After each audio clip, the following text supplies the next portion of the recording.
Thank you for being here today. We're really excited to welcome everyone to one of our network leadership lessons from the field webinars.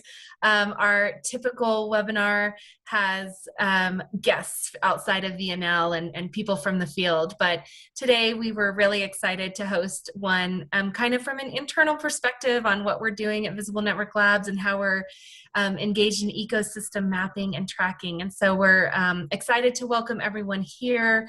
I'm going to launch and host and do this webinar. My name is Danielle Varda. I am the CEO and founder of Visible Network Labs. You're seeing on the video here Kelly Sprung and Alex Durr, who are both team members here at Visible Network Labs. So also available to answer questions or help you with your tech needs during the webinar. So what I'd love to ask everyone to do as we get started is if you have a minute to go into the chat and say hello and tell us who you are. Sometimes if the group is small enough, I'm kind of informal and I might ask folks to introduce themselves, but we didn't give anyone any prep on that. So I'd love for you to just have the opportunity to say hello. We love knowing where people are from and what they're working on and why you might be interested in ecosystem mapping and network mapping. And also, if you have questions for me during this whole thing, you can put them in there and I'll either get pinged by Alex or Kelly, or, we also have this open so that you can actually unmute yourself. So I'll be able to maybe have you ask your question live if that makes sense.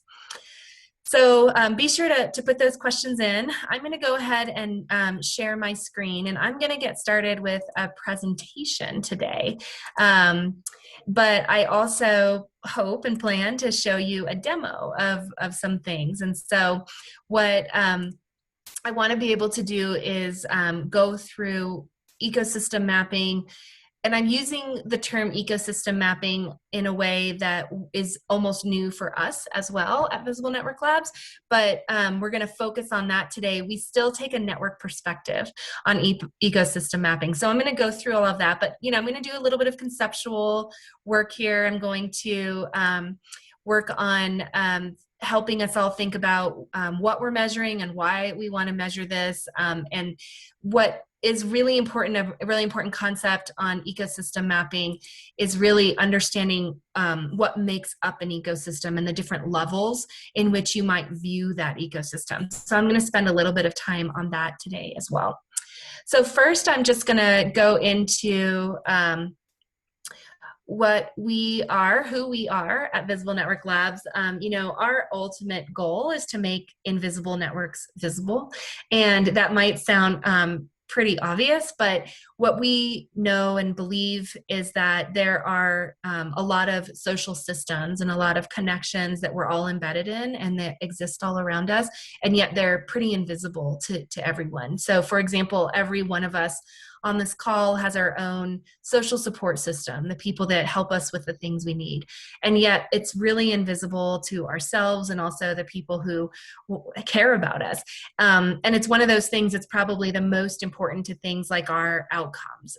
So in order to understand and leverage those social connections, it's really important that we have ways to measure them and make them visible so that we can use that visibility to leverage the relationship in hopefully positive ways. And so that's what we're doing at Visible Network Labs. We're a social enterprise.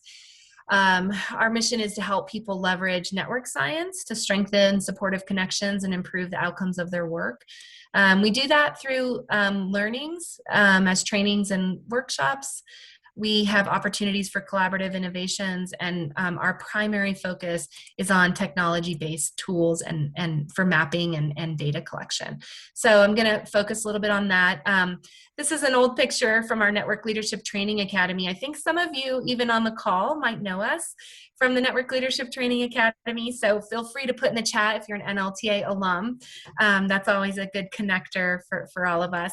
But basically, this is one of the ways in which we have helped and thought it be important to really build capacity in communities to understand things like ecosystems and systems thinking. So we've put this workshop on for years. In 2020, we did not host it from May 19th to 20th. This was an advertisement, but we hosted it online for 6 months. And we weren't able to take a big picture like this, but we were able to cover the same concepts of building, managing, and evaluating effective networks, and really going through, our same concepts of trying to understand complex systems relationships with a group of practitioners and people who believe in doing that for social good and for good collaborative outcomes, but also doing it together and learning from each other. And so I would just encourage you to kind of stay abreast of what we're doing and others in the space around these kinds of ways of learning, because learning together is actually probably one of the most and biggest advantages of being parts of networks, is that we kind of believe that by networking together we'll learn things.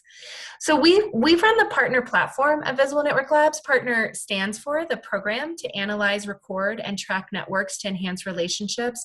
That's an acronym we came up with about 15 years ago, and it has stuck, and it is exactly what the partner platform still is. What you'll see today, and for a lot of you, I see some familiar names and faces on the webinar. You'll notice that we've grown a lot. And the reason that today we're presenting on ecosystem mapping rather than network mapping is because we've really even changed our own framing around how we are building and offering features and parts of the partner platform to track ecosystems and not necessarily just focus on more small bounded groups. So I can talk about the history of that a little bit as we think about what we're doing and how we're framing that. So a couple of things, the partner platform does include partner itself, which we refer to the work of ecosystem tracking as a CPRM, which we use as an acronym to stand for a community partner relationship management system. And what we mean by that is it's a system that can track relationships over time. And it might sound a little bit like a CRM, and that's intentionally, because a CRM, like a Salesforce or HubSpot or something like that, are meant for bringing in customer profiles and relationships, tracking those customers over time, and creating a really great sales funnel around them. And a lot of folks that we know who are doing ecosystem work or network work or systems building often use systems like that to bring all of their members in and keep track of them. But what a lot of those systems fail to do is capture the connections between the members of those networks and to track those over time. Another thing that they don't typically do is they don't typically ask the members to give information about their relationships or themselves into the system. It's usually something that an organization kind of holds and keeps track of, things like that. So what, in response to a lot of people asking us to use partner like a CRM, we said, well, we can do that, but let's actually call it something a little bit different to explain why it isn't a CRM, a customer relationship management system, but rather a CPRM, which is a community partnership relationship management system. So the intention, and I'm going to show you examples of this today, of partner more now than ever, is to keep have a place, a system, and a way that you can track relationships in a larger system of different levels of relationships and kinds of partners over time. And so where the history of partner was always about people coming in and having a network, when I started partner years ago, it was to help public health departments track their community partnerships over time. But at that time, the idea of networks was really relatively new. And so what we were able to do, in the way that we framed it, was we said, well, who are all your partners? Let's identify them, and then let's ask them questions, and we'll create a network picture, a network map of them with data. Since that time and up to now, and COVID had a huge influence on the way that people in the world are thinking about systems today. So people today are more comfortable with systems. We're more inclined to think about systems as solutions or understand the connections. The reason I say COVID had a big impact on that is because when COVID hit, people started to really make that 6 degrees of separation connection very clearly, because we started to understand that if we, come in contact with something that was in contact with someone else 4 steps away, we could become infected with a disease. That's dissemination inside of a network. It's a network concept. And even my dad was understanding finally what I do for a living because of that. But in response to that, we realized that what we were offering people with Partner was an opportunity to do an evaluation of a network at one point in time. And yet the world was changing and people were saying, but as soon as I measure my network, the network changes. And so we started evolving Partner so that it could track networks over time and that it could consider not one network at a time, but networks of networks and whole ecosystems. So we've really changed the way we think about the whole platform. And the platform now is meant for you as a user to track ecosystems and then to come in and basically include any list of members you want, ask them questions at any point in time, and be able to call up and see that analysis at your convenience. So there needs to be a lot more of like a lookup function of able to explore and navigate through that ecosystem. So part of doing that has been also being able to capture data at different levels. So the other thing I'm going to show you a use case for today is called Partner Me. And so Partner Me is a new product, a new tool of Partner that basically allows you to capture data at the individual level. So an ecosystem is going to have levels at the information we want to know at the individual member level, I'll show you this in a second, the dyadic level and the whole ecosystem level. But you really need to be able, it's very complex to have information and data in all of those different ways. So what we've done is we've created a version of Partner that's called Partner Me that allows us to capture individuals and their ecosystem or their individual connections and then tie that back into the larger ecosystem. So I'm going to make that a little more clear. But basically, Partner does this, but what we believe that people need in order to do ecosystem tracking and measurement is a real data tracking and learning system. So it's one thing to be able to collect data, and it's another thing to be able to learn from that data and translate what that learning and that data into practice. And so it's really been important for us, and if you've ever worked with us, you'll know, everything we do, we say, what is that translation from the data into practice? How do we turn this back into either strategies for filling gaps or creating holes or for leveraging that ecosystem in different ways? How do we learn from the data and turn that data back into new ways of doing our work together, especially for trying to solve big complex problems? So we can't really leave relationship building to chance, just because we're humans and we have ways of connecting. As if you're, we're all probably similar in this way, that relationship building and understanding relationships is very difficult. So to be able to do it at the systems level, at the organizational level, and in all these like kind of big picture ways, we really need data and science to help us with that. So we encourage people to think about collecting primary data through surveys and apps and things like that. You can collect secondary data, absolutely. It does put a different way of understanding and thinking about the data on a lens on it. But maintaining an ongoing data system that continuously grows and updates is an important part of ecosystem tracking versus like a network analysis. So having a mechanism for being able to capture relationships as they evolve and grow and change over time at the dyadic level, at the level of me and you and our relationships, is really key to making sure that an ecosystem lens is kind of put on this. And then being able to compare and benchmarks across other networks of networks and subsystems within that ecosystem is key.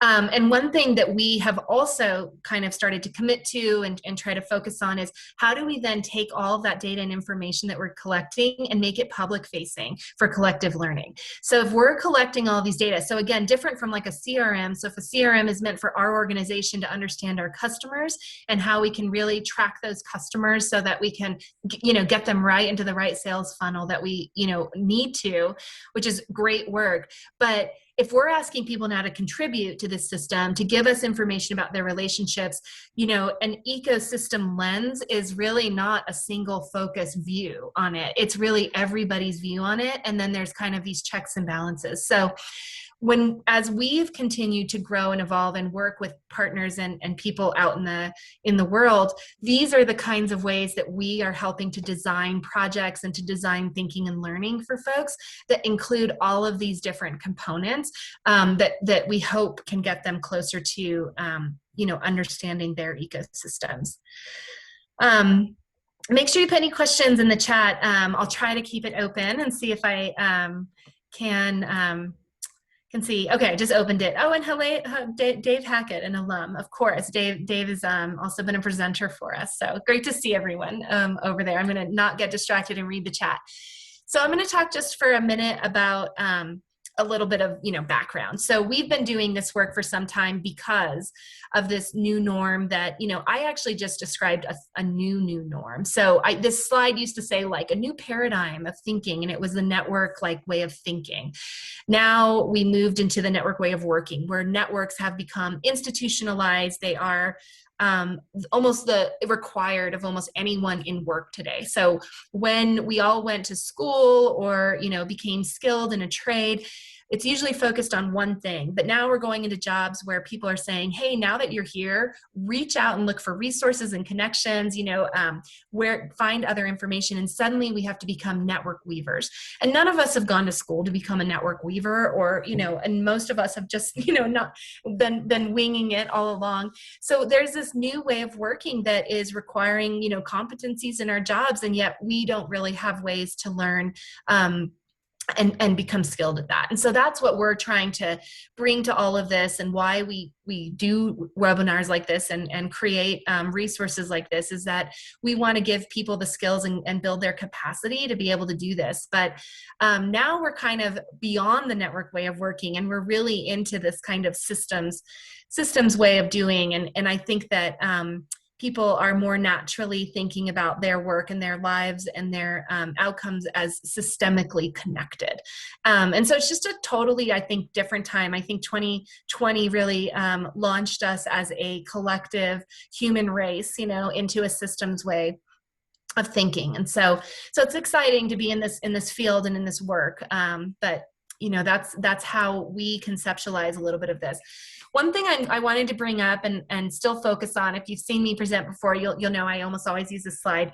I'm talking about ecosystems, but ultimately we still operationalize our view on that as networks. And the reason that's a really important concept is because it helps us measure. So when you're measuring or tracking an ecosystem, there needs to be some way to operationalize what we call the nodes, and then the relationships, the lines between those nodes.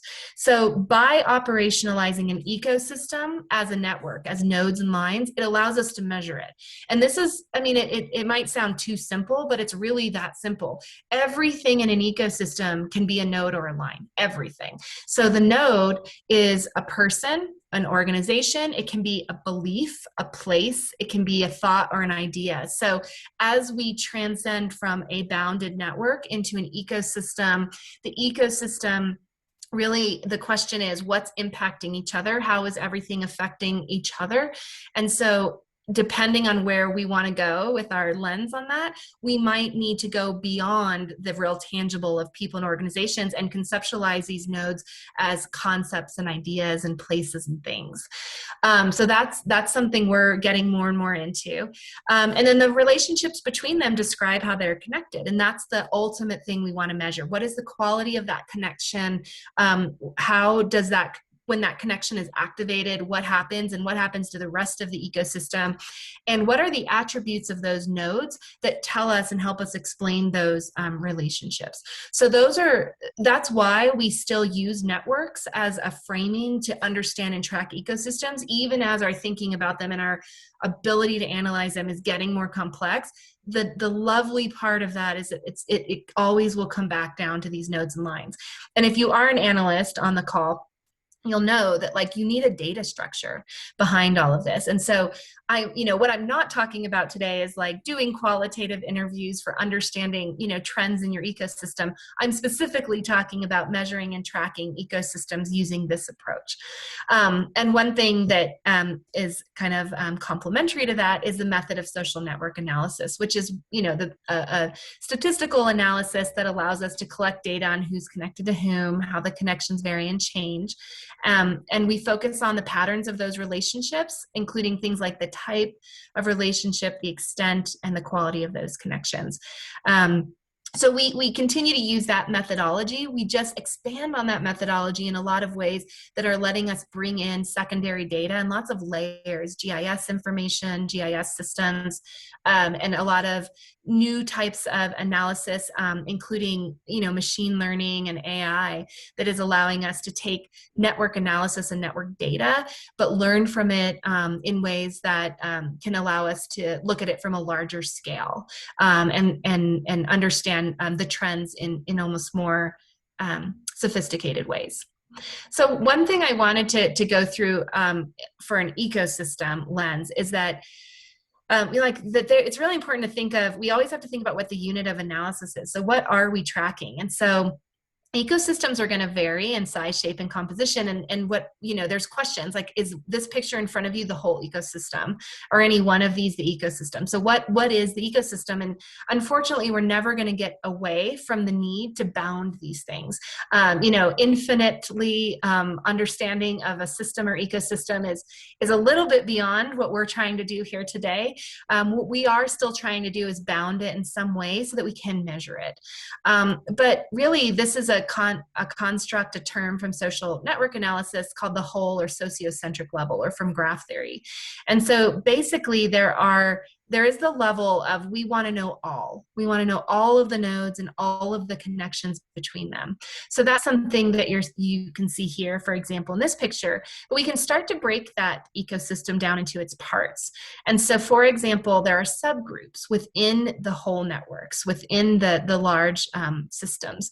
So those subgroups are a set of a graph, a set of the nodes, and they're usually based on certain attributes of those nodes or links. So we might say we want to look at all female or male, subgroups within the ecosystem. So what makes something different from just a simple network even is that there are multiple ways that we can break these down, and it's really important for us to understand all of those different levels. Then there's also just other things like dyads and triads and things like that. So in this case, again, this is a social network analysis kind of construct, where we might look at a set of dyads. So two of the members of the ecosystem and the relationship between them. Here's a network analysis concept of a triad, where we're looking at like a closed loop. So we might be interested in how members of the ecosystem are connected in closed loop ways, and how many there are.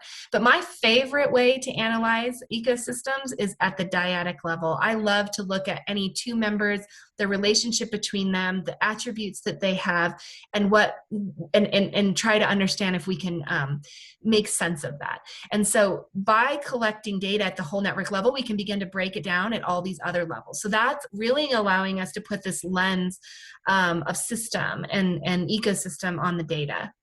And then finally, there's just the egocentric view, which I mentioned that's why we have our partner me tool, is that we sometimes want to just know about the one member, the one node in all of this. So sometimes we collect data from an egocentric perspective and kind of try to roll it up. Other times we collect data at the whole systems level, and then we try to break that down into its different parts, like I'm just showing here.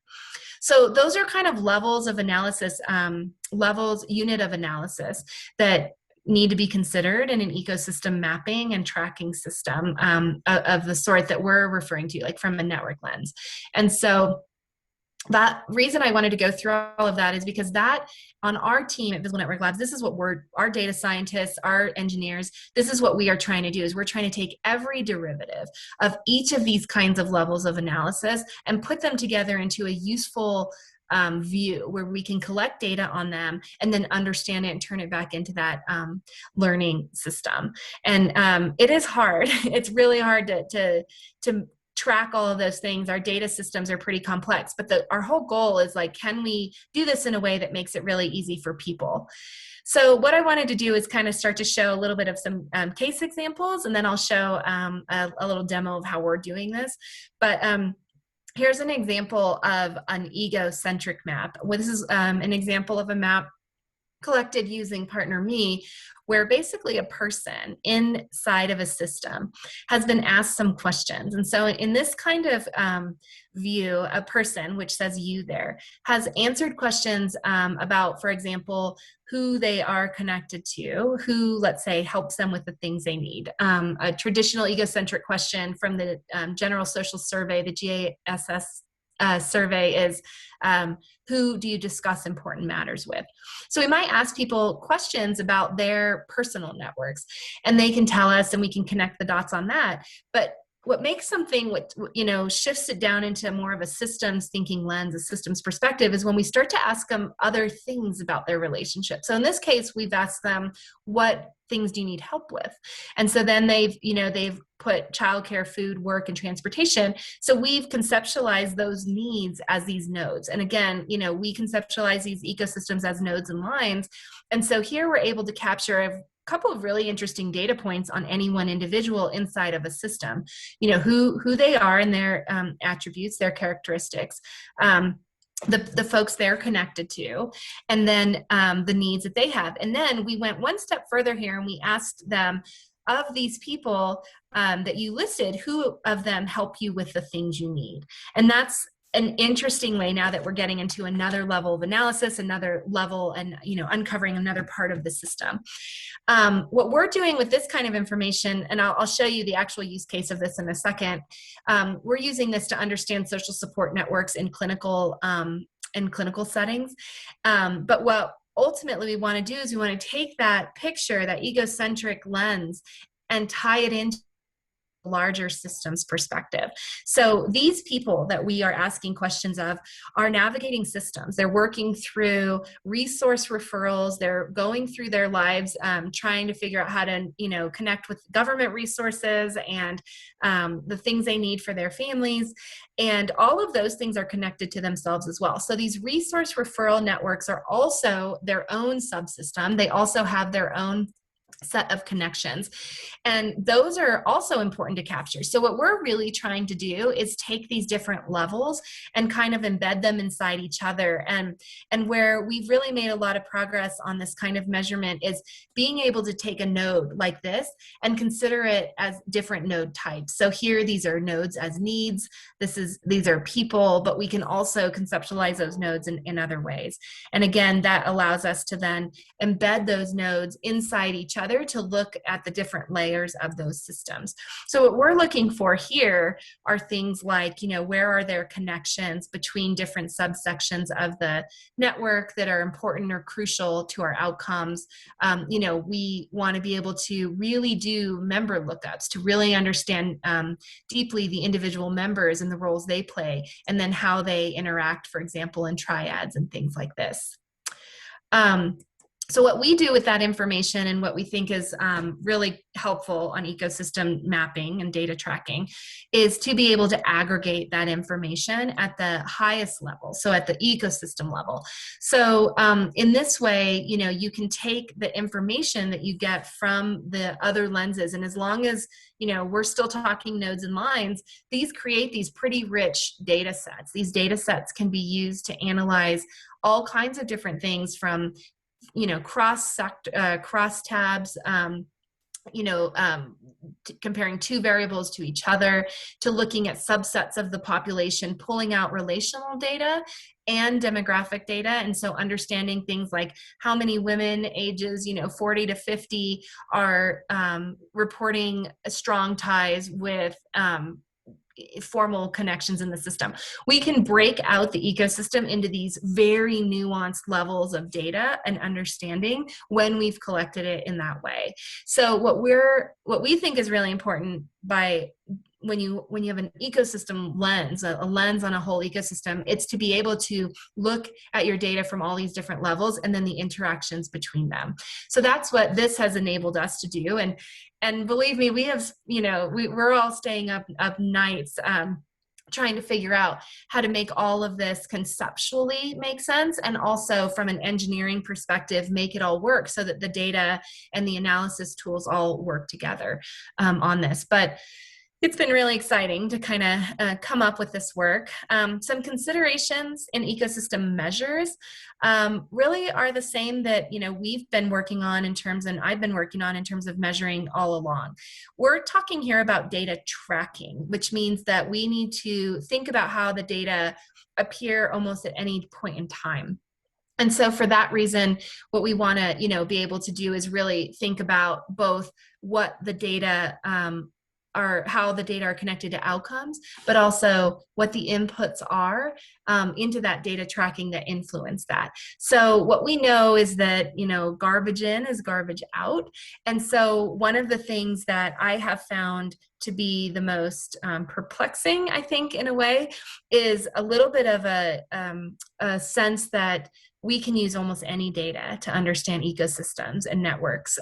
We can, but we can data mine a lot of that data, or a lot of people use things like email tracking or things like that. We actually focus on primary data collection, literally collecting the data and asking people to answer questions, because it is a little bit difficult to know if the relationship is real. We get asked that a lot. Is this a real relationship? Quality and things like that are measures that are asked about a lot. And so we just believe that there's and it really important to making sure that if you're presenting an ecosystem tracking or an ecosystem mapping analysis, that you are really confident and really sure that the relationships that you've captured in your data set are true and real. Otherwise, people lose faith in the method and they lose faith in the utility of it. And so that's been something that we hold really close to us as important. We also know that, ultimately these relationships are between people, or, I've talked about these being different levels of analysis, but that there's qualitative and quantitative measures embedded in this kind of stuff. So a quantitative measure might be like, we can all track that we were on this call together, so we can capture that. It's quantitative, it's measurable in that way. Qualitative might be a little bit different, where it might be more subjective. So measures of things like trust and value and perceptions of one another. That's one of the things we get reported, people to report on, or ways to capture that. We've done some secondary data coding and use valences of different ways I can talk about to code data in that way. But that really adds a lot of richness, and it allows us to analyze it. And so I did bring in here our partner evaluation framework. What I think a lot of people think ecosystem mapping is what we call interrelationship. So at best, it's a map, and then the outcome, the deliverable is a map. So mapping for us, and I think for most people, it's the front cover of the story of your ecosystem, right? It's the front cover. It's the thing that you look at and go, ooh, that's amazing. Now, how do I know more? So by studying interrelationships, you can look at the structure of how all of that is mapped out. And that's great. And we do all of that.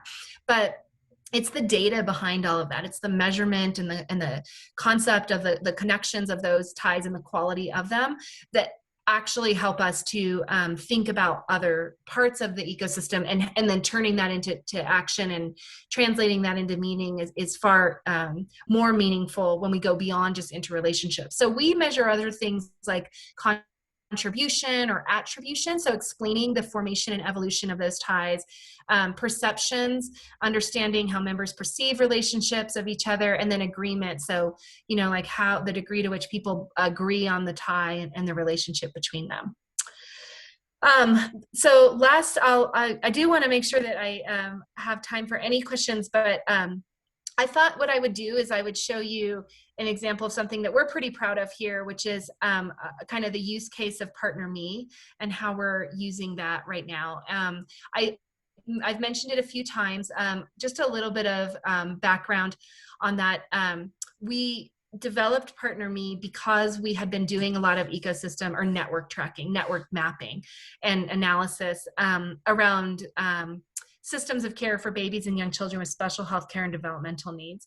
And in that work, we realized that after producing that data, going back to systems people and saying, we've got a lot of data on your system, how can it help you in the work that you're doing? We went to families and we asked families, how can this data help you? And what we heard from families was that they didn't like the data. They weren't really that thrilled with it. They weren't feeling like it was representing their experiences in navigating these systems. It wasn't their ecosystem experience from the lens of them as individuals in it. So we very quickly changed gears a little bit and decided that we needed to figure out ways of understanding another level in the system, which is the individual level, and how that individual level interacts with the larger system. And that's why we created Partner Me. And since then, we've had a lot of pilots. We've used it with veterans, understanding social isolation and loneliness in COVID. We've used it in early childhood centers to look at adverse childhood experiences. We're in pediatric care clinics looking at the social support networks of families as they try to navigate care for their kids, and other examples in some mental behavioral health centers. But I'll go ahead and then in November of last year, we actually competed for the Prime Health Innovation Challenge, which we won after 3 rounds of competition. And that's enabled us to have pilots in a lot of places, especially around Colorado.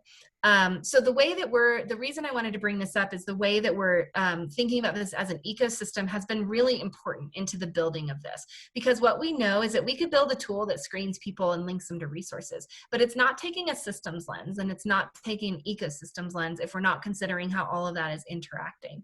So Partner Me is actually a person-centered network tool that allows us to do what I said we do, primary data collection. So our platform has a whole system for creating surveys, but we've put Partner together in a way as a product called Partner Me that does this in the context of social determinants of health. So we ask people questions about themselves, like the rating their own health and how often they feel lonely. Then we'll ask people things like, who do you rely on when you have problems? And we create little network maps like this for them. And with their finger, they connect the dots to answer questions like, who of these people can coordinate care for you? They can use their mouse, and all of this is capturing the data over in the data system. So we're collecting data from people from their perspective. This is where we ask them questions like, what are your most pressing concerns? And we turn those into network maps for them. So this is what's really changed about our system, is that we've really embrace the idea of the ecosystem and the different levels of all of this, and try to create different data collection opportunities for capturing those different views. And by doing this, we're allowed to do things like identify a person's most pressing need with the least amount of social support, and then of course take those pictures and make sense of them. So I said it was really important to take this stuff and make sure that it's translatable and can be used in practice. So this is an example of a profile that a provider would see after a patient uses this tool to take these to answer these questions. And Dave, I saw your question, and yeah, Partner Me is definitely modifiable. The whole thing is modifiable, as all of the tools are, because we're really community focused, and we know communities just have their own needs. So you can use this in any context and add any questions in there. The particular use case, the reason I wanted to bring this up, besides that we're real proud of it, is that, here what I'm looking at, I'm showing you are individual member scores. So within an ecosystem, I can't emphasize how important it is that if you capture the data at the ecosystem level, you can understand deeply the individual members within it in ways you never would have if you hadn't collected relational data. We also have another level of the ecosystem embedded in this tool, which is the resources in the community that people are connected to. So we've done a lot of work to bring in resources and then make sure that, that the full view, the full system's whole person view is captured in a tool like this from a network science perspective, so that we can better care for those people. So this is that same image that you're seeing that I showed you before, so I'm just going to go through it real quick. So I'm going to stop there. What I'd love to show you is actually our partner tool and a little bit of how it looks if, if someone was interested in using that as well. Let me see, I see another question. So related to the resources, do the respondents enter this info or must there be a pre-populated in the survey? It's a great question. So I kind of skimmed over it. Let me actually go ahead right into the platform. And I'm going to count on Alex or Kelly to make sure I'm sharing the platform screen because, sometimes I only share one program at a time and I can't remember what I picked to share when I did that on this webinar. So if you could just send me a quick message in the chat to let me know, that would be great. But this is the actual platform. And so let me show you. Danielle. Oh, it is. Okay, thank you. So let me stop sharing. Let me go. Whoops.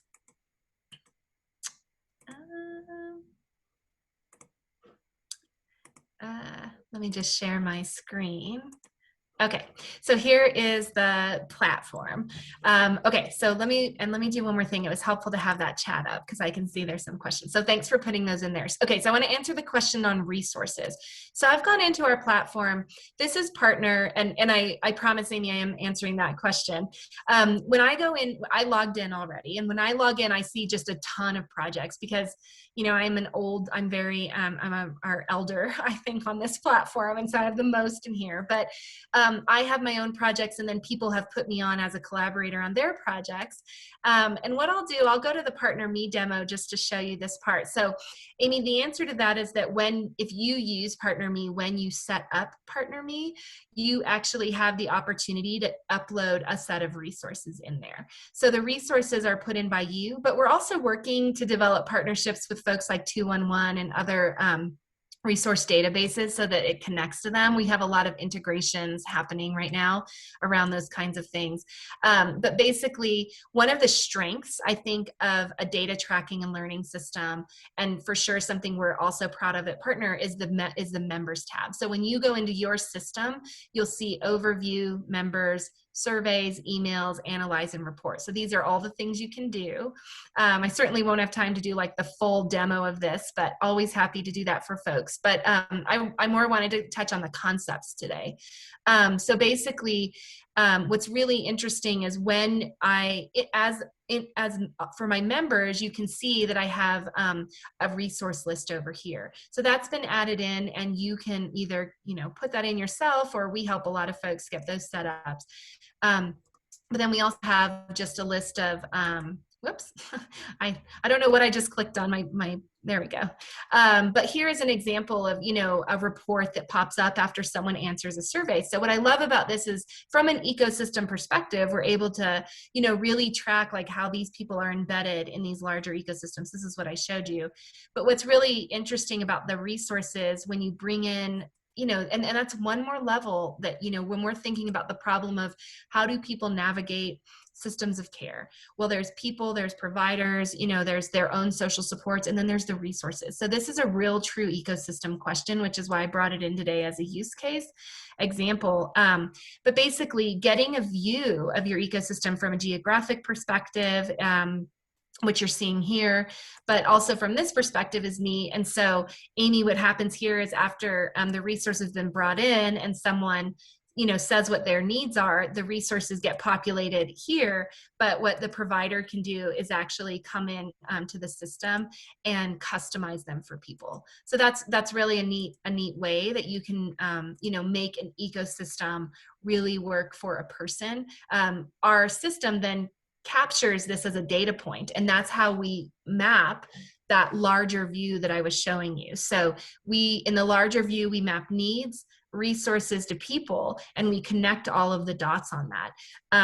And so we have to capture the data, and this is where this is even considered primary data collection, because this is a provider picking what to connect a person to. So then we're able to track that, in another way. So that's kind of how that happens. I'm going to look at one more question. So you mentioned AI. Do you use AI? How do you position this to clients?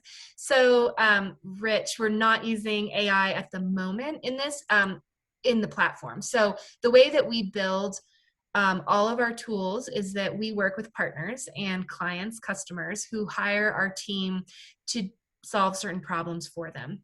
So our team comes in and gets the data that we need. We use our partner platform, and there's a lot of folks who don't use our team, but when our team does that, we use that opportunity to build new features to learn, and it's kind of our research and development, to be honest. And so we have customers and partnerships right now that are interested in machine learning and AI and using the data in that larger kind of learning way. But the way that we are thinking about using it is in a couple ways. So one, we get a lot of data in this database that is it's always anonymized, but often we get to add it to the larger database. So we have pretty much the largest database on connections, networked and systems connections collected using surveys. Oh, bumped me out. That exists, because we don't know of another system like ours that can collect data systematically like this using, we have some things that are, I'm going to say right now, that are not built yet, but I'm going to act like they are. We have a question bank. We do have a question bank, so we can tag questions, so we know if a user used that question across any of their projects, and then we can analyze them in that way. So we have a lot of data in I'm talking about like hundreds of thousands of dyadic connections that we can learn from. And because the data are coming in regularly and getting updated, we have a real opportunity to do machine learning and constantly learn from the data about these network connections, especially as they relate to things like outcomes and things like that. So that's how we are using that. So we're doing all of that by hand right now, and we just intend to continuously program it into the system as we primarily get funding to do that. So kind of what I want to ask, okay, so one more question about how do we measure quality of connections? That's awesome. Quality of connections is measured in a few ways. I'm going to go into this demo and I'll show you, but we measure, so quality can be conceptualized in any way that you kind of want to. So we help guide that a little bit by measuring it in different ways. So one is a real common and basic one that people are used to is frequency of interaction. So they'll say, more frequent ties or stronger ties. I'm a critic of that approach, because a network science perspective tells us more is not better. Another measure that we have embedded into this tool is kind of level of collaboration. So we have a scale that goes from, if I see Kelly as a node in my network, it might ask me to what degree do we work together, and it can be from like we know each other only to collaborative, coordinated, or integrated. So that tells us about like the amount of resources we're kind of putting into our relationship, and so it gives us a level of quality in terms of, is this a high resource relationship or low? But then we also measure things like trust and value. So we have some scales in here that are validated, we've been using for 13 years, and that were created with funding from the Robert Wood Johnson Foundation years ago and published, but that allow us to measure things like trust, in perceptions of trust and perception of value among network members. And those are really dynamic in terms of helping us understand how to build strategies in the work that we do. And so one thing I always say is there's only one real measure of a relationship, and it's the perception that you and I have of each other. I mean, we can be on this call together, and that is a real relationship. We are on a call together. But your perception of me and my perception of you is our actual relationship. And to be able to capture that is like gold, right? Can you imagine if right now I knew what your perceptions of me were and you knew what my perceptions of you? We could manage this relationship in so many better ways. And so what this kind of thing, I think ecosystem tracking is so multi-layered. And so your question, Elizabeth, is really getting into the weeds, is really getting into, what we would consider a pretty big investment in understanding your ecosystem. But to be honest, if you're using a system like this, you don't have to worry about how big that feels. You just start to collect the data and it just grows over time. So you can do that. I'm just going to end here with, I'll just show you a little bit of how the platform actually looks from a like the actual ecosystem perspective. I did show you a member perspective in the partner me use case, which is a very specific use case. But I do think that this member lookup is one of our, it's the thing I'm most excited about. I use it the most when you are trying to convince people to give you data about their ecosystem. You can tell them that they can come in if you give them access and see how they're embedded in the system. So I just picked someone that wasn't very well connected in the system. I'm going to actually go back and pick someone else. And so you can print these out for people, but it's really important for people, if you want them to participate in this ecosystem mapping exercise, to understand where they are in the system and to give them opportunities for seeing themselves inside of that system. When people can see themselves inside of the system, it changes everything. They have their level of understanding and ways of participating in the ecosystem are greatly improved. So, so being able, this member lookup, the reason I'm spending so much time on it right now, getting it right, is because I really think it's one of the greatest assets of having this kind of information. And it's the most relatable to what a CRM does, is allows you to really look at the individual level and understand that individual, but being able to see your data and network connections and how people are connected at the, you know, click of a button is pretty awesome. And then, you know, then in addition, being able to navigate through that system by clicking on the nodes and seeing how people are connected can really help you. I mean, a lot of executives will use this kind of information before they step into meetings with other people. They'll say, I'm going into a community meeting. I'll pull the profiles of the 10 people that are going to be at that meeting, and I can suddenly kind of see how everybody is connected. Oop, I picked someone very connected. And so it's really fun to be able to go into a meeting and have a view on your people in ways that you wouldn't have had you, oops, I clicked home, but not. And then kind of outside of the member level, what's really helpful, of course. So in our system, I'm not going into it, there's surveys. So this is where you go and you customize all the questions you want to ask members of your ecosystem. You can, you know, question banks and stuff are here. It's awesome. It just works like Qualtrics. There's a whole email system so you can keep track of communications with people and who's answering your surveys. And I'll just spend the last minute or two here in our analyze section, which there's nothing more fun than having data and getting to look through maps. So as soon as you finish your first survey, you get things like this. Everything that is in a survey that you've customized will show up over here as different kinds of questions. And so either relational or non-relational questions. So relational questions are the ones that show the lines, and the non-relational are the ones that bring up these little halos. So if I want to ask, you know, go to a question that I asked in the survey, and right here, it's showing me the halos, everyone who answered undecided to this question. But my relational questions are the ones that say things like, you know, what areas and activities does a relationship with this person entail? So if I want to look at all the relationship types in my system, I would go here and I can see all the relationships that exist. Or I can say, you know, what I really want to see are just data sharing relationships. And I can unclick those and I see now only data sharing relationships. And of course, there's a key. You can add all kinds of attributes onto this and all kinds of filters around different attributes, or like, for example, I'm not showing isolated nodes at the moment, but I can turn those on and off. And then, you know, from here is where I would click on a node and get the member profile, and I'd click over here to go to that profile. So for me, like, what I am so excited about is ecosystem tracking. For me means getting to explore my network at all the levels, the individual level, the dyadic level, and then that whole network level.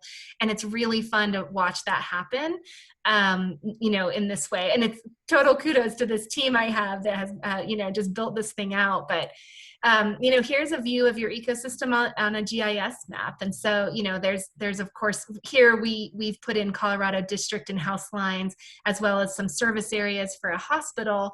You know, it allows us to see the network connections on top of that. It can be pretty messy, but being able to add these base layers into the map is something we've been pretty excited about. We bring in a lot of like county health rankings and roadmaps data and stuff like that. And then just finally, I always try to make sure people remember there are numbers behind all these maps, and these numbers are really important to understanding position and things like that. You know, when we're talking about AI and machine learning and, linking collaboration outcomes, it's these data, that we're pulling and that we're running through our models. And our charts and graphs are just one last way where this is what, should look the most familiar to you, is that we can, see data in very, typical ways as well, which helps us understand the world. And what our team is doing right now is we're integrating what we call an insights library. And the insights library is just all of the insights, all of the ahas, the literature, the things we've learned, the things clients have learned. So pretty soon here, you'll be able to, when you see a data point, you'll be able to see all the insights next to it that track to that.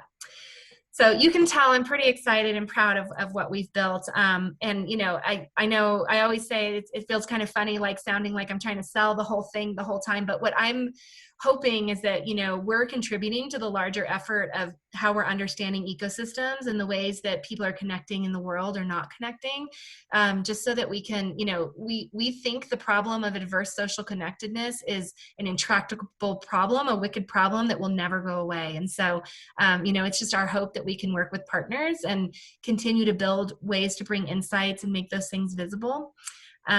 So I'll stop there and just see if there's any other questions. I've been trying to track them, and I don't see any there. We have just a couple of minutes, so if anyone just has a personal question or would like to, mention something about their work, please feel free to. Hi, my name is Radia. Thank you so much. I think I joined the call maybe halfway, and it seemed really interesting. So I'm a senior associate for evaluation learning for a nonprofit organization based in New York. We started collecting information with regards to partnership work, and so far what I can say is that like the network mapping piece is not a priority for us, but maybe something that we can definitely explore in the future. But my quick question would be, one, there is interest to explore Salesforce in our organization because we've already started compiling some sort of data before. So I'm wondering what type of system this is, right? And my second question is, for organization like ours, we have a little over 200 staff, and we are very intentional about our partnership development. And of course, there's a lot that we don't know about, but for now, the outcomes and the metrics that we have already established are very from an organizational level, as opposed to, asking other partners what they think about trust, perception. We are not there yet because we're going to track like some of the baseline information. So, and I was wondering if you can recommend some sort of like, I guess, path. I know there's, this is a broad question, so I don't know if there's one specific answer to this, but for an organization that's not prioritizing in the network mapping piece, but the other piece where you can visualize relationship and how we are moving the needle in terms of our partnership work, that would be helpful to know. Thank you. Yeah. So thanks for joining. I would love to talk more with you about your work. It sounds awesome. So I'll see if I can get a few of those in.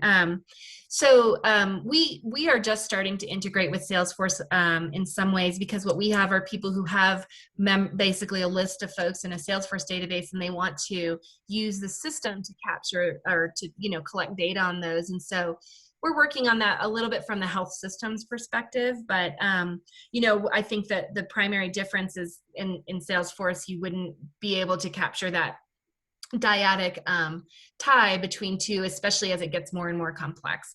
But we, so this system that we're using is really, it's a MySQL database, and this is an entirely built from scratch system on our part. So it's just our partner system.